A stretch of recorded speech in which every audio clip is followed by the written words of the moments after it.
जय भारत मित्रांनो, जय भारत. आज आपण बोलणार आहोत कॅन्सरवर. आपण जर निरीक्षण केलं तर वयाच्या 55-60 नंतर जनरली लोकांना कॅन्सर होताना दिसत आहे. कदाचित हे चुकीचं पण असू शकते, पण माझा एक अंदाज आहे. मग कॅन्सर हा बहुतांश डॉक्टर लोकांना अंतिम अवस्थेमध्ये गेल्यानंतर तो लक्षात येतो की कॅन्सर झालेला आहे.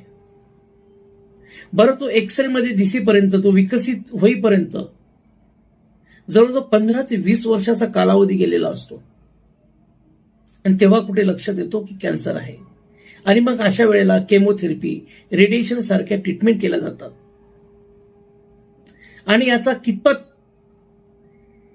फायदा होऊन राहिलेला आहे हे सगळ्यांना नवीन सांगण्याची गरज नाही आहे. परंतु यावर एकच उपाय आहे. Prevention is better than cure. आपण यासाठी काही उपाययोजना केलेल्या आहेत का? उपाययोजना करू इच्छितात का? किंवा तुम्हाला आवडेल का नवीन माहिती घ्यायला? आपल्या शरीरामध्ये 70% पाण्याचा भाग आहे.